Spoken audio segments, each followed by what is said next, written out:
Hello, everybody. Can you guys see me? Can you hear me? Hello? Can you see my screen?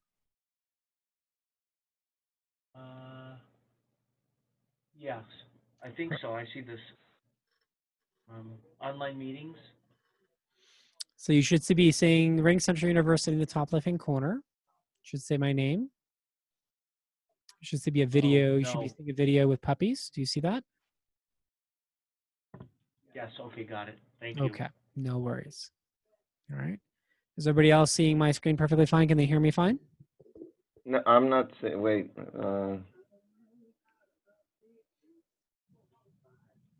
Remember, everybody, there's two parts of this training. There's signing in via calling, and then there's a link that you click on in the actual training so you can see my screen. Make sure you do both.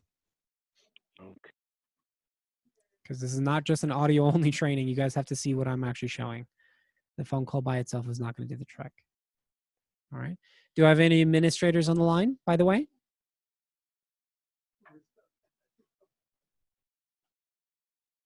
All right, I presume not. We'll get started in just a few minutes, guys. Looks like people are kind of piling in as we speak.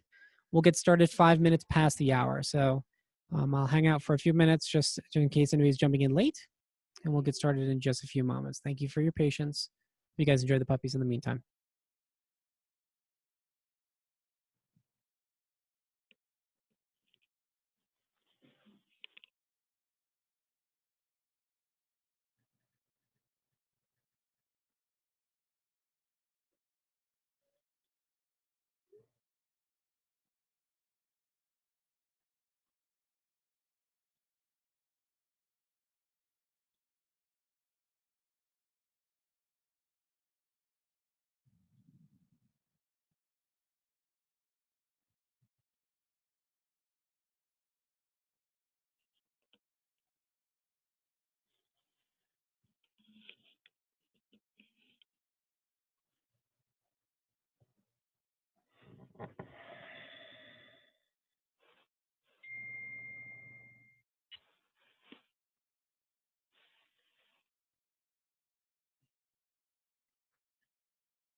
All right, everybody jumping in late. We're going to be starting in just 30 seconds.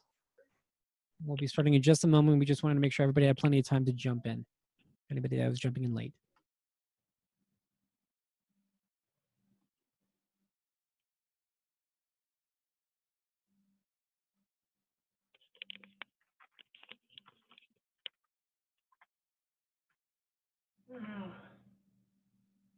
Hi, this is David.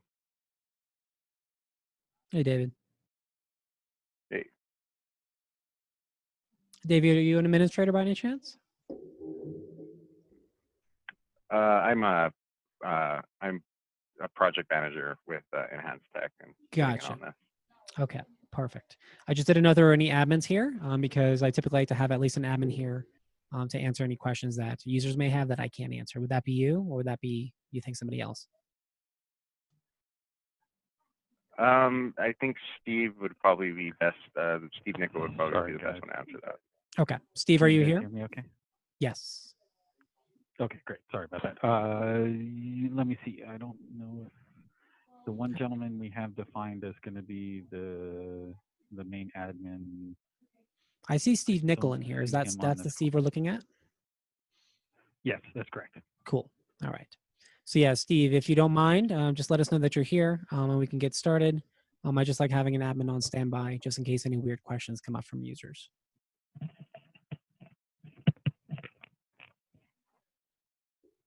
All right, I presume he's still connecting to audio. That's fine. We're going to get started. We don't want to start too late. We got quite a lot of material to cover in just an hour. So we're going to jump right in.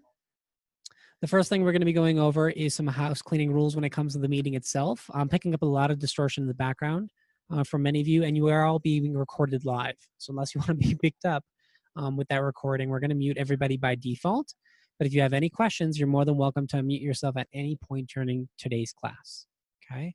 Although we have a lot of material to cover, if you have questions, just bring them up after every subject. I'll make sure to give periodic pauses for any questions that you may have.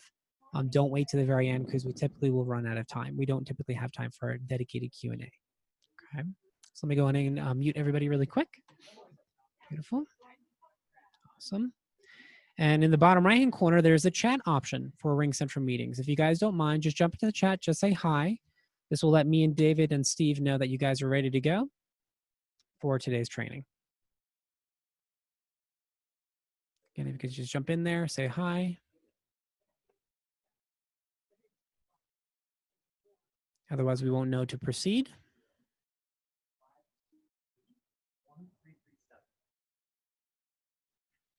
Hey, Steve, thank you. Perfect. Is everybody else able to get to that chat in the bottom right-hand corner? Just click on that and say hi so that Steve knows that you're there. Perfect, John. Yes. Yes, we are recording by default. Like I said, all of our trainings record by default. We are recording now as we speak. So this will be recorded and will be available to you sometime tomorrow once I upload it end of day. You're very welcome. Hey, Chuck. Thank you very much, guys. So if you have questions, you can use the chat as well. You don't have to unmute yourself if you don't want to. It's completely optional. The first thing we're going to be going over is the activation process when it comes to Ring Central. You guys may have received an email. You may not have received an email from Ring Central to activate your extensions. If you haven't, don't worry about it. Typically, the administrators, Steve, David, and the project team know about it, and they're going to make sure you get that activation email sometime after this training. Okay, it's all scheduled. Thank you guys for being so responsive in the chat. Beautiful. Once you do finally get that email, it will look something like this. It'll be from support@ringcentral.com. In the email itself, we'll show the main company number, the extension number, your personal extension number, and your work email address. I'm going to guide you through as far as what this activation process looks like, kind of give you a preview as to what you're going to be expecting, because there are a lot of bells and whistles to it. All right, it's some things you will have to focus on, some things you won't. When you click Set Up Account, a browser window will pop up and ask you to start creating some security credentials.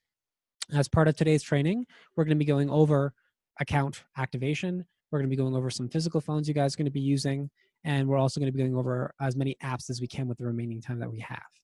When it comes to the apps that you sign into, they are signed into with a combination of your work email address and your password. Okay, and this is essentially the password creation process for that very password. It's the same login for everything. Creating a password is just like any other online account. Just type one that works for you. As you start typing, a criteria box will come up showing you security criteria you will need to meet for that password. And as long as you find one that works, you can pop it in a second time under confirm password. Beyond that, it's going to ask you to create a PIN. The PIN is going to be used specifically for checking voicemail on your physical phones. Okay, in this case, the VVX350s that you guys are going to be working with and the Yealink W56Ps. If you want to check your voicemails from your physical phones, nothing's stopping you. You can do that. But if you do, it will ask you for your PIN every single time, so you have to memorize it. Okay. The apps, on the other hand, which will be the second half of the training, don't require a PIN to be memorized. You just log in and they're right there. Okay. Just like the password, choose one that works. There will be criteria we'll have to meet. Once you find a PIN that works for you, pop it in a second time. And then you can proceed to the last step, which is your security question and answer. In the event that you forget your password, you do not need to flag down an administrator. You do not need to flag down a manager to reset your password. You can reset it yourself. You'll have a forgot password. They're typically all over RingCentral's platform. And when you choose that, it'll ask you a question. And as long as you can answer that question, you can reset it right there, right then. There'll be a lot of questions to choose from this drop-down menu. One of them, for example, is what was my high school mascot? For that, I can answer Bulldog, because that was actually my high school mascot. Just be very careful with the answer. It is case sensitive, meaning if you included a capital letter as part of your answer, it's going to expect that capital letter. So be very careful. I used to work for support for RingCentral, and every now and then I'd have an end user calling in saying, hey, I can't reset my password. It says my answer is incorrect. But I'm pretty sure I couldn't have typed it any other way. And as it turns out, they did type it in that way, but they included an initial cap, which is throwing off the answer. It was saying it was wrong because they didn't include that cap. So I'm not saying you can't use capital letters, just be mindful if you use capital letters. Beyond that, it's going to have you go through a user verification process. It's going to have you verify your first name, your last name, your work email address, and your emergency 911 address. All of these will be pre-filled. You won't have to fill them in from scratch. They're just going to have you double check that it's all accurate. The E911 address is used in the event of emergency where you have to call from a RingCentral phone to 911. And let's say 911 services needs to send an ambulance your way. Okay, that's essentially the address that it's going to be sent to. So just make sure that matches up from where you are actually located.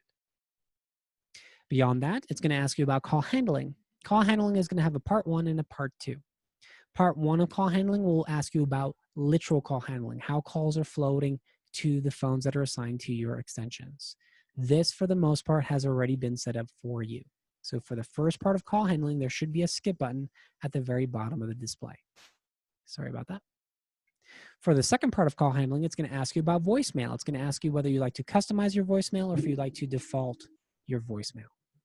And all it's asking is, do you want to record something or are you okay with the generic one that RingCentral plays for you? That's default. If you choose customize, the system will give you multiple options as far as recording options. One will be by phone call, one will be by microphone if you have an external microphone, and the last one will be importing a file if you have an audio file on your computer. Regardless of the option that you choose, whether default or customize, you can still go in and make changes to your extension post-activation, which is what we're going to be jumping into next. Okay. That website will be service.ringcentral.com. Beyond what I just showed you, that's it. That's the activation process. But let's say you need to go back in and change your voicemail. Okay. Service.ringcentral.com will let you do that. In fact, I'm going to pull that up right now live so you guys can see what this looks like. There we go. And you can see service.ringcentral.com is asking me to log in. I can use my email or my phone number. Like I said earlier, you guys are primarily just going to use your work email address. Press next. You're going to type in the password that you created as part of your activation process. Hit sign in, and it should let you right in. Now, if it's the first time that you're signing into the service portal, do not be surprised if it asks you for a security code. It's going to send that security code to your work email address. Just grab it, copy it, paste it into the browser, and it should let you in after that. As long as you don't change computers, it shouldn't ask for a code ever again.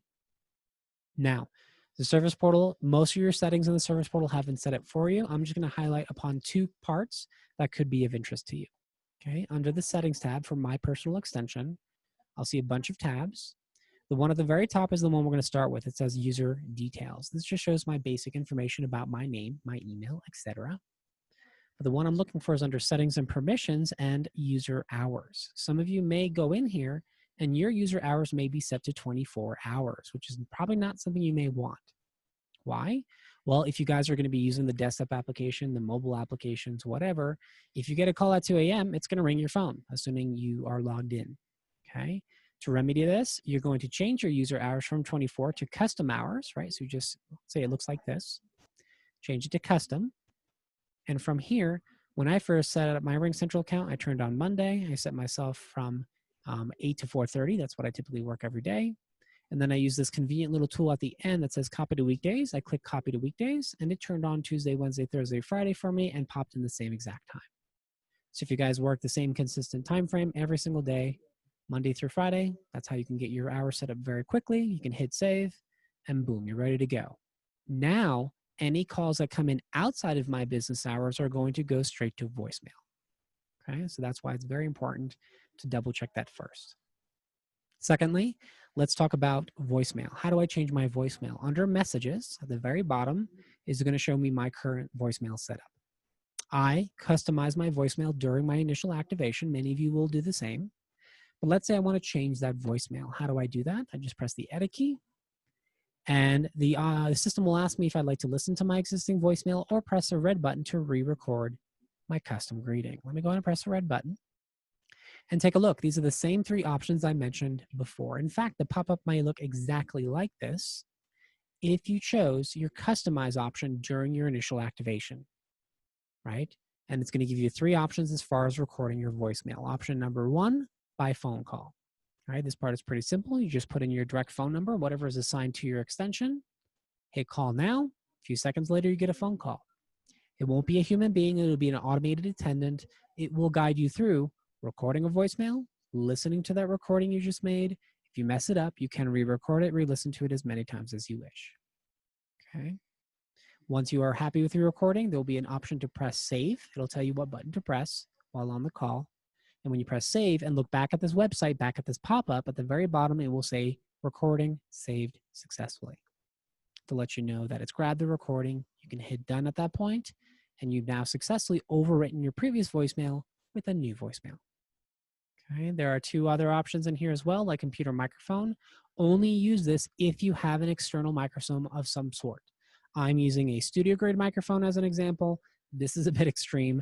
You'd probably use something more simple like a Logitech headset, a Plantronics headset, or even a pair of earpods, let's say from your iPhone. If you plug this into a Mac, that's also considered an external microphone. And if you have one, use it, because you'll get even better audio quality than you will with a simple phone call. Okay. Then we have importing. Importing is where you can bring in audio file to RingCentral if you have it on your computer. As long as it's in WAV or MP3 file format, you just press browse. It says where is it located. Browse to it. You can bring it right in. Okay, those are the three primary options available to you when it comes to overriding your voicemail. Now, what if you chose the default option? I did say during the initial activation, it gave you default and customize. What if you chose default? Well, in here, it'll say default instead of custom. You'll still have the edit key, but your screen will look a little bit different. Let me show you what that looks like. It'll look something like this. So what does this mean? It just says, it's just RingCentral's way of saying, hey, we don't have a recording from you, so this is what we're saying in your stead. Your call has been forwarded to the voicemail of me. No one's available to take your call, etc., etc. How we now take this and change this into a custom recording is I pull down default, choose custom, and from here, it'll bring you right back to those three flavors of options, right? Phone, microphone, import. Bring in the recording the way you like, hit done, and at that point, it will no longer say default, it'll say custom to indicate that you've overridden it with a recorded one that you made. Okay. So now, regardless of the option that you made during your initial activation, you now know how to go in and change your voicemail from the service portal. One thing people also ask is, can you have a different voicemail that plays during your after hours? Let's say for me, outside the hours of 8 to 4:30. Yes, it's the second tab in, it says after hours. And notice it's the exact same layout. Press the edit key, you can go in, you can press custom, you can record something. And then this way I have two different recordings that play depending on time of day. Okay. So that is the service portal. Those are the two basic functions of the service portal, hours and voicemail. And most of the other settings when it comes to your extension have already been set up for you. Okay, so you won't have to worry about them too much. Does anybody have any other questions about the initial activation process or going in to make changes to your extension post-activation via service.ringcentral.com? Feel free to unmute yourself, or you can use the chat as well if you have a question.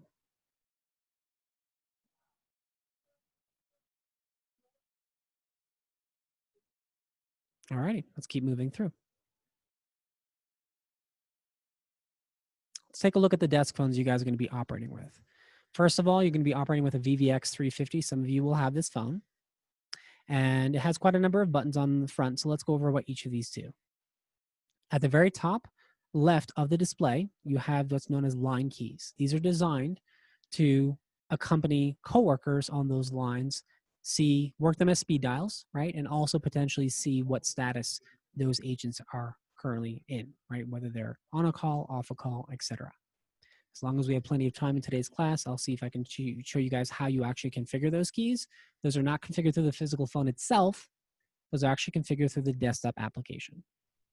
Okay. Below that, we have what's known as soft keys. These do not have any icons on them, right? And they're not called soft keys because they're squishy. They're actually soft keys because they're software based. Whatever's above them is what they do, but they dynamically change based on what you're doing and where you are. Okay, so you'll see a lot of examples of these as we work our way through this first training. Beneath that, we have the home keys. The home key, which is right here, literally looks like a picture of the house.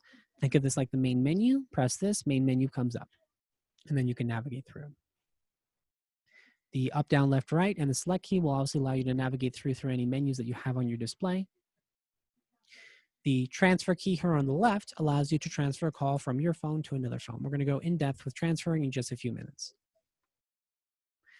The voicemail key, which is beneath that, looks like a little tape. This is exactly what I was talking about at the beginning of the training. You can check your voicemail from your Polycom phone. Typically, if you have a slow red blinking light in the top right-hand corner of your Polycom, that usually means you have a voicemail waiting for you. You can press that key. It will prompt you for your PIN, right? And then from there, it'll read out your voicemails. You can also do it from the app, so you guys will see how easy this is once we get to those.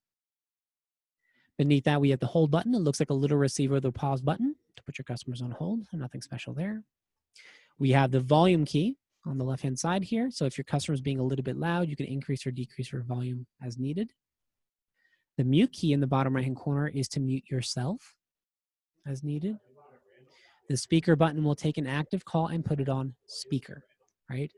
Just be careful with this button. It will make everybody around you hear your customer, and your customer will definitely hear everybody around you. The headset icon above that only applies if you guys are going to have a headset paired to your Polycom phones. This is a Plantronics headset, for example. This is paired to my Polycom phone, so I can initiate the headset from there, or I can initiate from the headset itself. Okay. Also, when calls come into my headset, because I have dedicated buttons on that headset, I can press those buttons to pick up and end calls right from the headset without touching the Polycom, hands-free.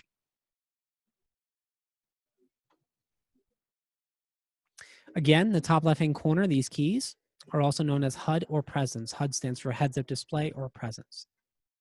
When you first set up your phones, you may show your name on every single one of these line keys. That is normal until you've actually set up your presence. Like I said, we'll definitely go over this if we have time.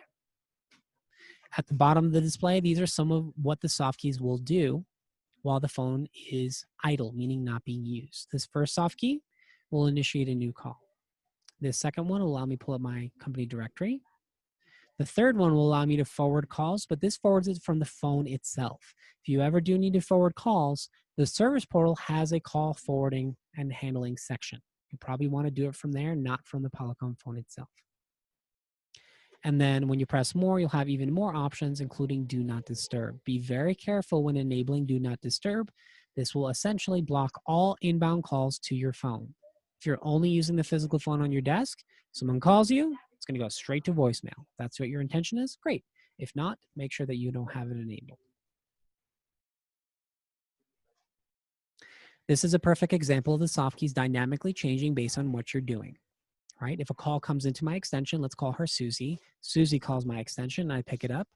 I'm now on the phone with her. These are the options that will present to me at the bottom of the display. This first soft key, as you can see, can put Susie on hold. The second key can allow me to end the call. The third key allow me to transfer the call to another person, and the more key will give me even more options than just the base screen.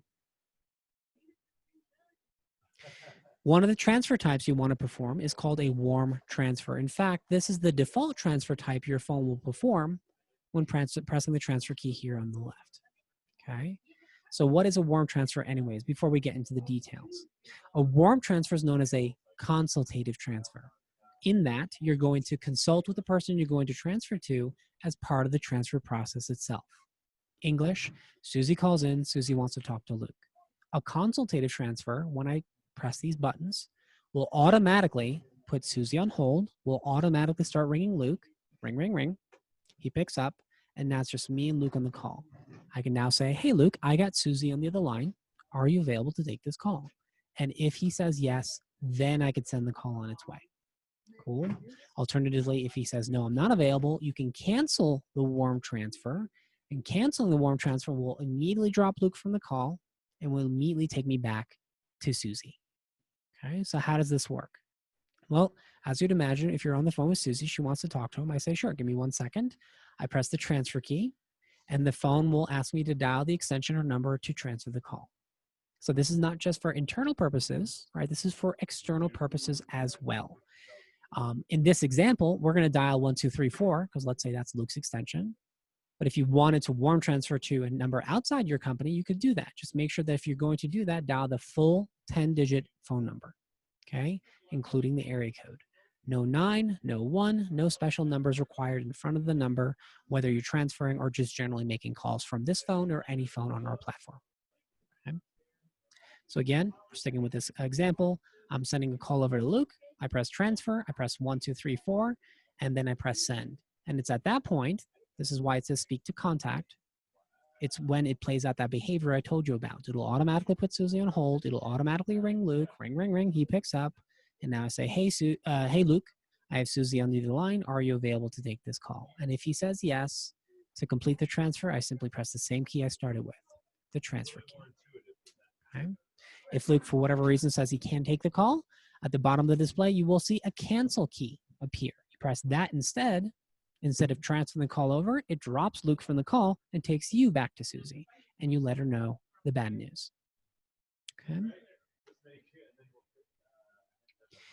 What's a blind transfer? Well, a blind transfer is known as a conventional transfer, an old school transfer. A to B, as fast as possible, no consulting with Luke, no talking to Luke whatsoever.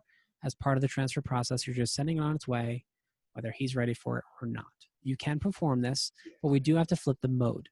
Like I mentioned earlier, the phone defaults to a warm mode when you press the transfer key. So we need to find a way of switching the mode from warm to blind. And when you press the transfer key, you'll see it show up at the very bottom of the display. So you press transfer, one of these keys will say blind, okay? And then afterwards, the phone will again ask you to dial the extension or number to transfer the call to. In this example, 1, 2, 3, 4 for Luke, and then I just press transfer. And unlike a warm transfer, a blind transfer just sends it on its way and you're done, okay?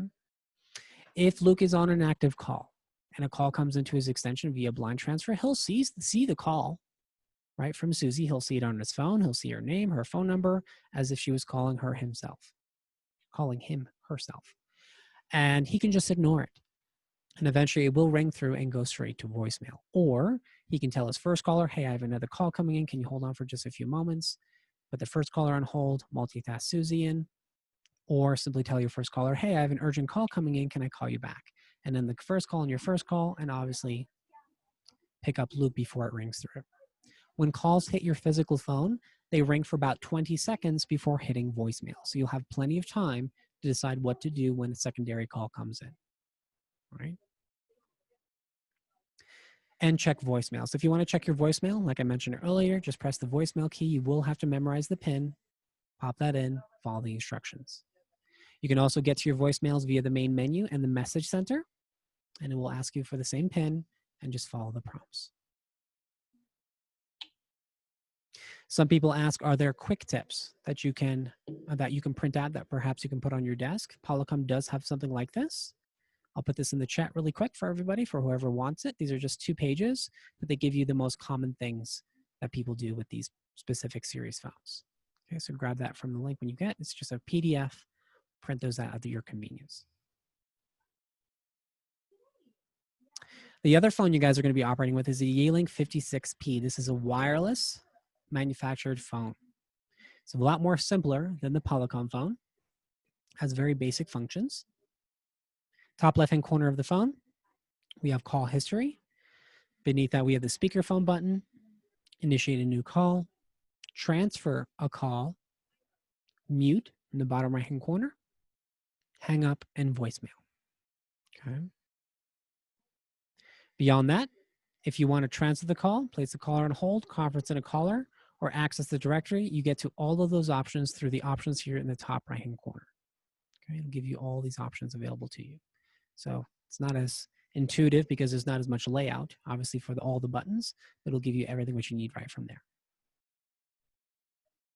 So these are some of the ones that show up and are available to you. If you want to transfer a call, simply press the options key, or you can press the transfer key in the bottom left-hand corner. It'll ask you to enter the number and then press the transfer key again. Okay. I believe when it comes to these Yay links, they don't do warm consultative transfers. They just do blind transfers. So if you ever need to transfer a number, just press transfer, 1, 2, 3, 4, transfer, and you're done. Okay. So this is the option of doing it through the actual main menu here in the top right-hand corner if you needed to do it that way as well. So very basic. Any questions on the Polycom VVX350 that I went over or the Yeeling W56P before we jump into the desktop apps themselves and the mobile apps? Again, anybody's welcome to unmute themselves or use the chat.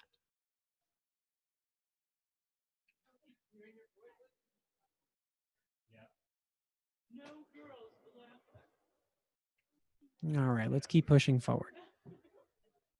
What is the Ring Central Phone app? The Ring Central Phone app can be installed on your PC, can be installed on your Mac, can be installed on your iPhone, can be installed on your Android. It's meant to accompany, to live alongside the physical phone on your desk. The phones that you guys will be working with are good, have basic functions. There's a lot of advanced features that the apps provide that you simply can't do on the physical phones. As part of today's class, I'm going to be showcasing the desktop application. The desktop application is the most full-fledged application, has the most features. The mobile application is basically a compressed, a consolidated version of the desktop application. Okay?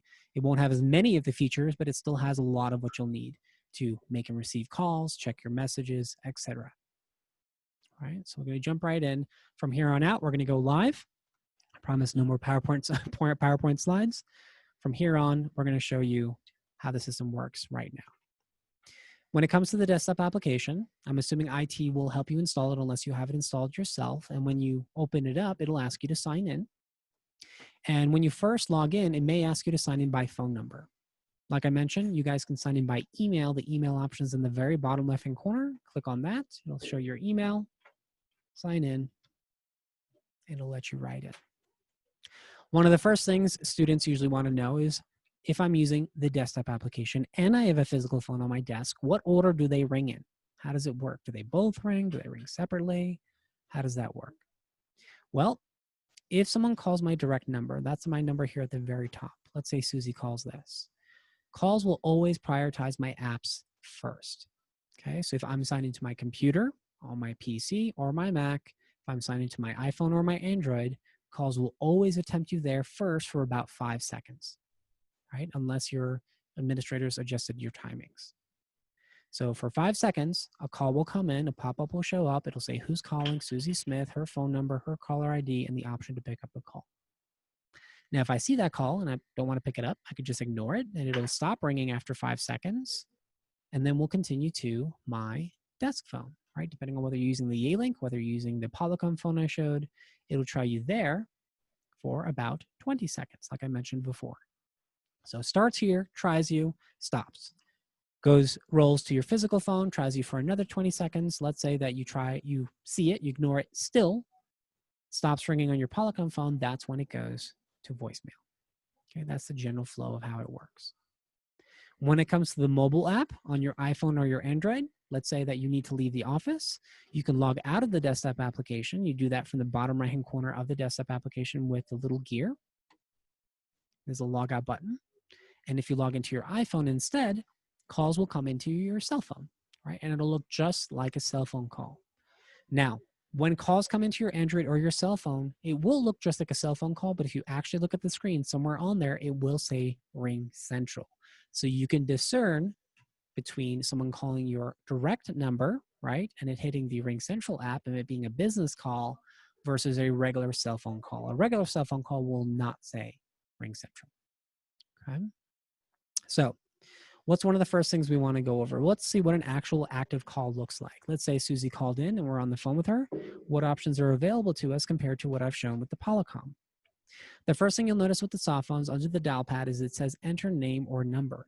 That is the best part about the apps. You do not have to memorize phone numbers or extension numbers. If I want to call Luke, just type in Luke's name. There he is. All right, click and go. So this is a huge advantage of using the apps. I'm actually going to call somebody else. I'm going to call somebody called Crash. And Crash is not actually a real human being. He's actually a fake extension. He's just going to take my call, pick it up, so I can showcase it during today's training. All right. Let's rename Crash, since I've been using Susie as an example. Let's just rename Crash as Susie and use that instead, so we stay consistent. Top left-hand corner of our active call, you see the mute button for muting ourselves. Nothing crazy. Keypad allows me to pull up the keypad again. If I'm dialing into a main menu of some sort, I need to order lunch, press 1 for this, press 2 for that, etc. The audio button in the top right-hand corner is for controlling the volume of your call. The hold button on the left-hand side allows you to put your customer on hold. Okay. David or Steve, can you guys let me know? Are we going over on-demand call recording or parking for them? I don't want to waste any time if they're not going to be using those features at all. If you can let me know by unmuting or popping in the chat, either will work.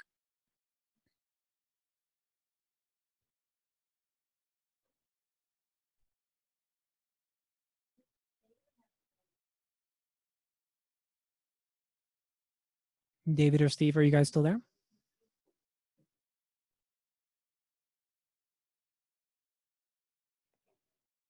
All right, I'll just proceed as is. That's perfectly fine. The record button is known as on-demand call recording. It means that you control when you record the call. How does it work? Well, let's say I'm on the phone with Susie and I want to record this call. I first ask Susie for permission. I say, hey, Susie, do you mind if we record this call? She says yes, then I can press this button. Okay. Now, from that point, it's actually going to play an audio file to both me and Susie at the same time. We'll both hear this on the call at the same time.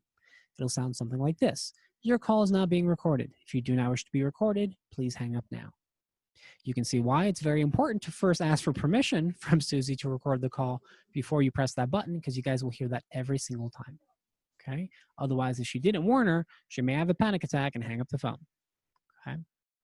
Now, once you're recording the call, it doesn't matter if you're talking for 2 hours, 2 minutes, doesn't matter. You can finish the call. Where are those recordings saved? They're going to be at the very top of the app under your call log. Looks like a little clock. And under the call log, there'd be 30 tabs. The third tab in says recordings. This is where you'll find your recordings. Okay. You can click on a recording, listen to it, call them back, save the recording locally to your computer. Beyond that, keep in mind also recordings are only good for 90 days. So beyond 90 days, you can just basically know it's going to be deleted from the account. So make sure to make a local copy. Some people ask, is there a way of actually recording the call for just a snippet of the conversation? Perhaps you don't need the full 2-hour conversation. Let's say you just need a 3-minute section of the 2-hour conversation. Fine. Press it once to record the conversation starting where you want, and then press it a second time where you want it to stop. And it'll play yet another announcement to let you and Susie know that the call is no longer being recorded. And this time, just that little piece is going to be saved. Okay. So that should take care of that.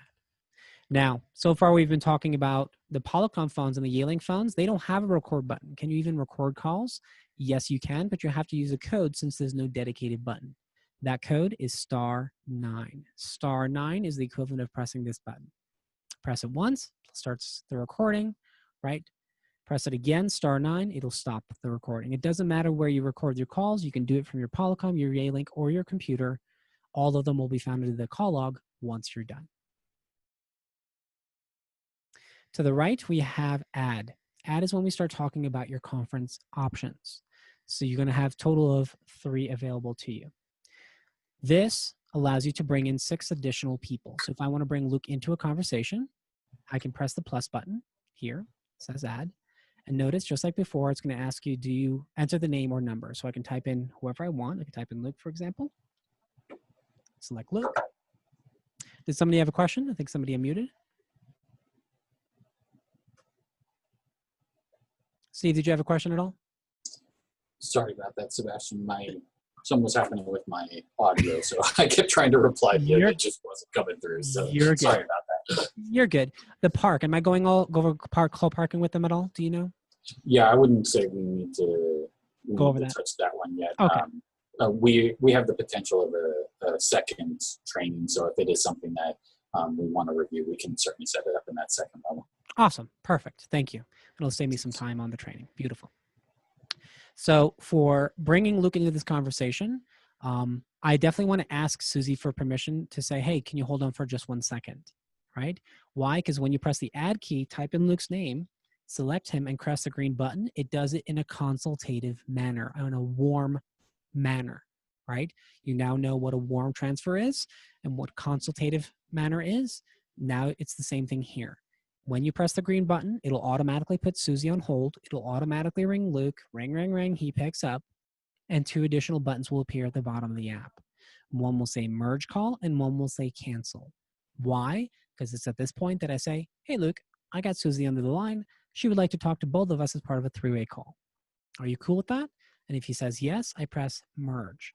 If he says no, I press cancel, and cancel will automatically drop Luke from the call and will automatically take me right back to Susie. Okay, so this is only the first option out of 3. I'm going to go over the 2 other options once I get through the rest of these. Okay, these buttons. Transfer, we've talked about different types of transfer types you can perform, right? How do you do it here? Well, take a look. Warm, blind, send to voicemail. So you can type in someone's name like Luke, click, and go. Now remember, a warm transfer is known as a consultative transfer. It's going to have you consult with the person. It'll put Susie on hold. It'll ring Luke, ring, ring, ring. He picks up, same old, and 2 additional buttons will appear at the bottom of the app once he picks up. They will say transfer and cancel. Because at that point, I say, hey, Luke, I got Susie under the line. Are you available to take her call? If he says yes, transfer. If he says no, cancel. If you press cancel, it'll drop the call with Luke. We'll take you right back to Susie. You let her know the bad news. Okay. If you need to do a blind transfer, same thing. Name, click, go. You need to do a send to voicemail, name, click, go. It's as easy as that. So just like I mentioned before, the process of doing the transfers is much easier on the desktop application, but the underlying behavior still sticks. Okay. Call park we don't have to worry about. Call flip and call switch is when things start getting a little bit more exciting. How many times have you guys been on a call and you've had to call the customer back? You say, let's say it's going on lunch and talking a while and say, hey, Susie, do you mind if I call you back? She says, sure. You hang up the phone, you take out your cell phone, and then you call her back, and now you can leave the office. Let's say you need to pick up your kids, your dog, lunch, whatever the situation. Ring Central, because we're a cloud-based platform, your devices talk to the cloud in real time. English, if you start a call on your Polycom phone, for example, instead of telling the customer you'll call them right back, you can effectively move the call live between your Polycom and your cell phone, okay? And that's called call switch. So how does it work? Well, let's say I started a call on the Polycom phone. I say, hold on for 1 second, Susie. She says, sure. I just log into my Ring Central app on my iPhone, and at the very top of the app, there's going to be a little bar that appears. And the bar is going to say, active call, press the call switch. What's that about? Well, it's just the Ring Central's app's way of saying, hey, I noticed that you're on another call on one of your other devices. Press this button, press this bar, and I'll take the call. I'll pull the call in from where it's at. I'll end it there, and I'll resume it on the iPhone instead. Cool. You press the button, you confirm it, click OK. Call ends on your Polycom, resumes on your iPhone, never dropped a beat. Now you can leave the office, right? It also works in multiple directions. Let's say that you've been out for an hour during your lunch. You're still talking to Susie, still stuck on that call on your iPhone. Come back to your desktop application, and at the very top, it will say, press to call switch. It now sees that I'm on my iPhone, is now offering to take it from me.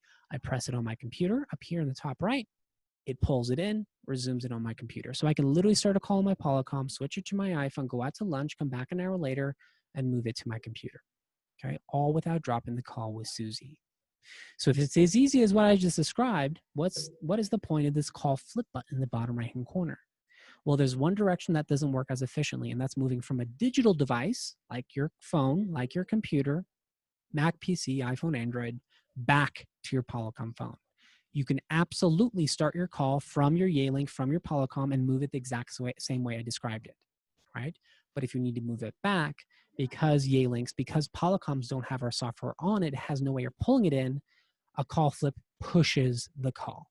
So if you ever need to move it back to your Polycom phone, that's what the flip is for. And if you do have a phone assigned to you, you can see here it's offering to move it to my Polycom phone. And Sebastian, can I ask, what's the time frame for that flip to occur? Is it just a second? It's instantaneous. It's almost instantaneous. Okay, great. Thank It's you. very, very quick. Absolutely. Okay. So effectively allows you to move your calls anytime, anywhere you wish in any direction, with the exception of obviously moving it back to your physical phone. That's the only time you'll have to use this button. Okay. Now it's nice to talk hypothetical. I would much rather show you guys what this looks like. I also do the video production for our team, and I put together a 1-minute video that actually shows this live. Okay. This is with a few of my teammates. I try to make it as funny as I can. So hope you guys enjoy this.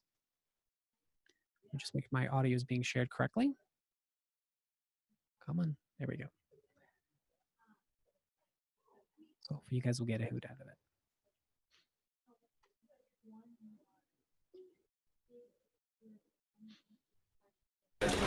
Hi, I'm Byron Gabriel, a trainer at Ring Central. It's going on noon, and this poor guy Randall has been stuck on a sales call and is about to eat his sleeves because someone, Rebecca, hogged the last pastry this morning. You know what you did, Rebecca. I'm about to blow Randall's mind and teach him how to seamlessly flip his call from his desk phone to the Ring Central app on his cell phone so he can take this call with him and go and get a burrito. Yeah, we going?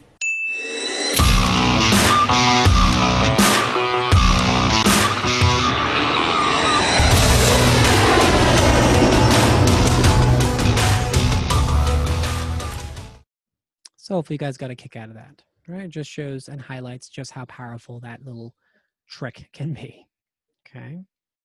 Now that we went over the dial pad options, let's, we got about just over 10 minutes left. Let's see how much we can get squeezed in. Let's keep going into your other conference options, because so far I've only talked about one, right? That is the up to 7 people. The second conference option is at the very bottom of the app. It looks like a little table with 3 stools around it. It's here in the bottom left-hand corner. And if you have your mouse on it, it says Start Conference. If I click on it, this will show you your personal conference bridge. Every single one of you on this call, every single one of you with an extension has your own personal 1,000 line conference bridge exclusive to you and only you. Okay, this is your dial-in number. This is your host access code. This is your participation access code, naturally for your participants. This is normally turned off. And if I press invite with email, it's going to grab all the information your customers need to join your bridge, throw it all into an email, pre-compose it, and sends it on its way.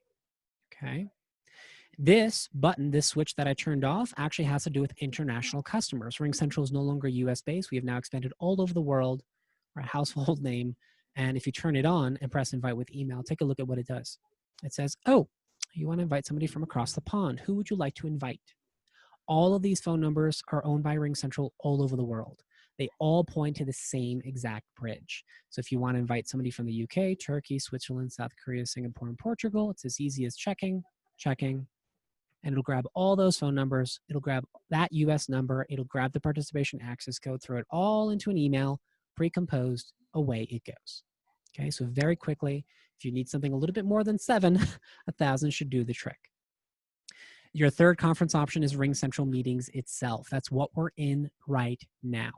Okay, many of you got an invitation to join my meeting today, right? It looks something like this, right? Guess how this was generated? Using Ring Central Meetings. It basically pre-composes everything into an email, giving your customers what they need to join a meeting. So how does it work? Well, let's say I just jumped off a call with Susie. I said, hey, Susie, do you mind if I send you an invitation for later today? I want to show you that PowerPoint presentation I'm working on. She says, sure.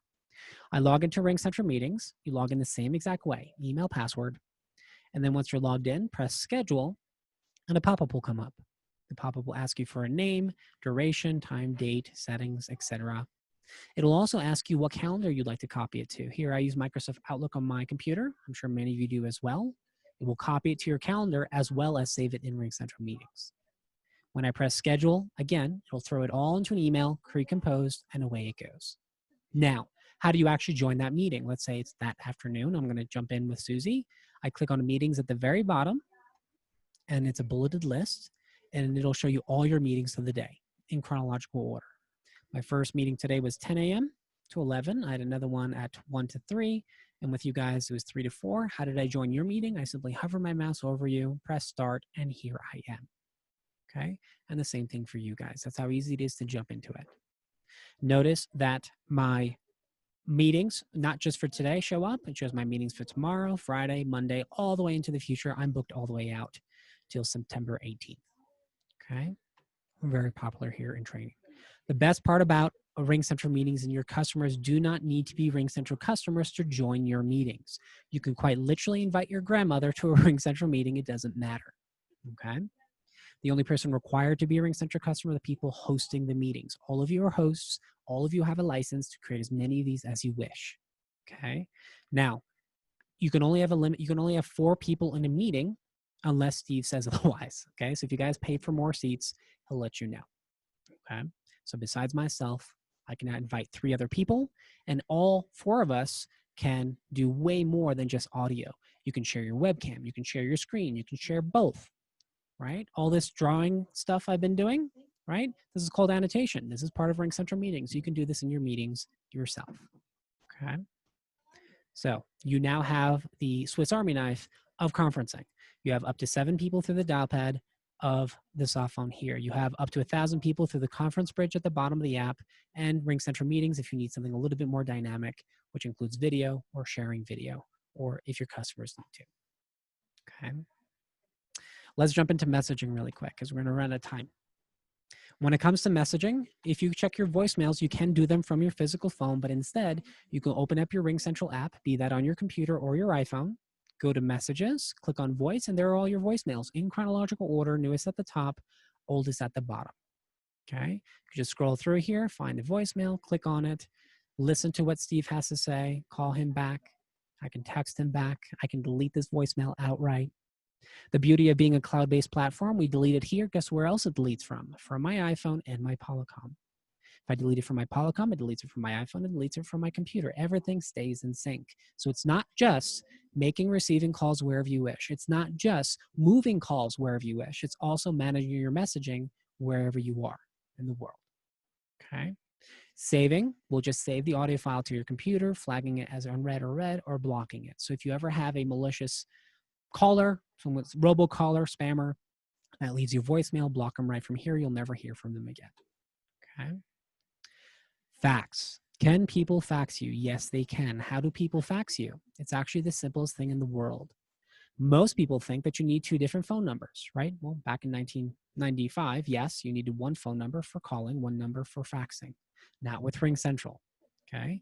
It's very simple. It's the same exact phone number. If Susie wants to call me, I give her this phone number. If she wants to fax me, same exact number. If she wants to text me, same number. Okay. It doesn't matter if she faxes me from a fax machine from 1986 or she sends me an e-fax. It works just the same, and they come in just like your voicemails in chronological order. You can click on a fax, view it, see all the options. Okay. Can you send a fax? Yes, you can. It's at the very bottom of the app. It looks like a little piece of paper with a fold. It says compose fax. If I click on it, it's going to ask me to enter the name or number. Well, this part you're familiar with, right? If I want to send something to Luke, there he is. If I want to send something to Susie, she's an external contact, there she is. If I want to send a fax to a brand new phone number I've never faxed to before, just remember, just like I mentioned before, full 10-digit phone number, including the area code. Okay? You can set up a cover page if you wish. Completely optional. You can set up some recipient details. You can also drag and drop any files up to 20 megabytes. This can be a Word document. This can be a PDF. This can be a TIFF, Excel file. We support all file formats under the sun. Okay.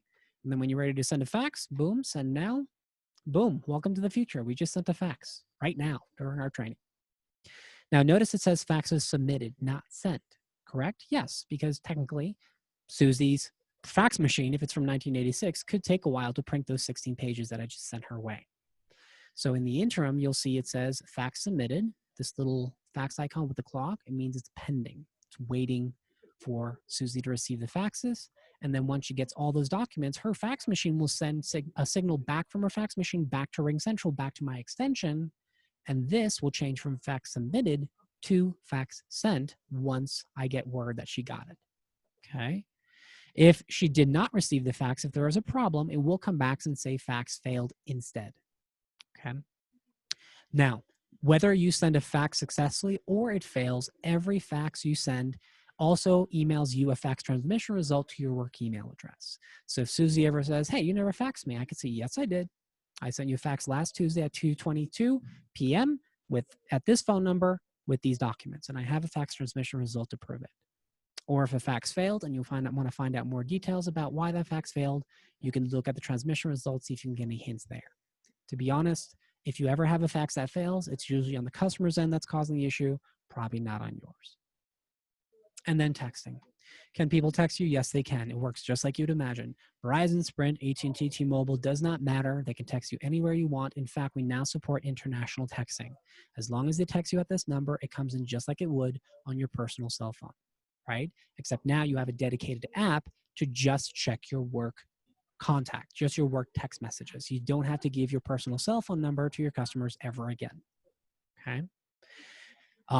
This is a conversation to and from a student of mine earlier. Here's a conversation with Luke. He sent me a picture of a cat, for example, right? It works just like you would imagine. You can send a text message, initiate a text message, just like fax. The very bottom left-hand corner of the app, it looks like a little speech bubble here. Again, follow the rule of 10-digit phone number, start your message down here, and away it goes, all right? The last thing I want to jump into really quick is Glip. We don't have a tremendous amount of time, but I'll touch base on it. Glip is an internal messaging platform. So yes, you can text message your coworkers, but it's not really designed for that kind of efficiency. The Glip, on the other hand, or the RingCentral messaging app here in the bottom right-hand corner is. And what it'll do is it'll open up a separate window and start Glip for you. Now, this is designed to allow you to message other coworkers in a more efficient manner. So if I want to start a conversation with Randall, for example, I could just type Randall's name up here, find him, and anything that ever transpired between the two of us as far as conversations go, show up in this list. Alex, for example, here, he's sent a bunch of stuff in my conversation here with him. How many times have you guys been in a conversation where you just go into the conversation because you're just trying to find that file that Alex, for example, sent you? Well, for every conversation you have, in the top right-hand corner, there's a little tiny pull-out bar that says show, hide, shelf.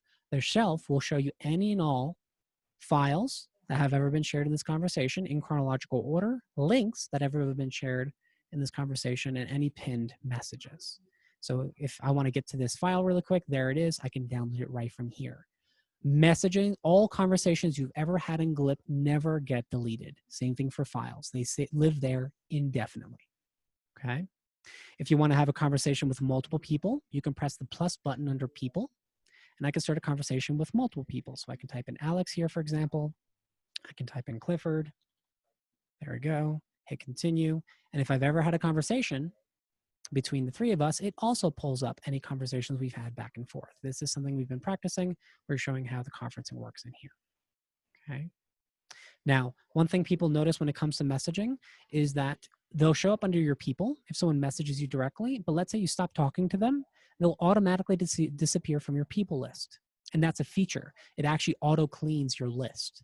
The idea here is if you talk to 100 people on a given day, you're not swamped with a bunch of people on the left-hand side of your screen. So, but what if I want to purposely keep somebody saved? Well, if I simply hover my mouse over their name, press the little gear on the far right, and click favorite, it'll move it up here under favorites. People never fall off of your list. They're here in the top left-hand corner anytime you need them, okay? One of the best features of, obviously, the Glip platform is being able to use GIFs. I use them pretty regularly, so I can go in here. I can use the GIF feature in the bottom right-hand corner. There we go. And use the GIF feature at any point. Okay, so definitely take advantage of it if you want to. There's also Teams. Teams allows you to, your administrators to put you into entire like public chat rooms, if you will. So if you guys have a sales department, IT department, customer service department, it's just one central place that you can go into here. We have a We Love Corgi section where everybody shares their corgis. Okay. All righty. Steve, what do you think? That's enough information for one day? You think the kids had enough? Yeah, I think that was great. I appreciate it.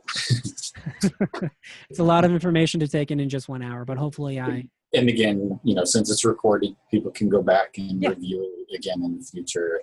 And if we add on another training session, then people will have an opportunity to jump in again. And if they have questions, they can always ask them. Absolutely. So I will have this recording uploaded very shortly. The project manager, Laura, will get that to you and you can distribute it from there. It doesn't look like we had any questions during the training. If you guys just want to write good in the chat, that's good enough for me and Steve to know that you guys are still awake. You're good to go.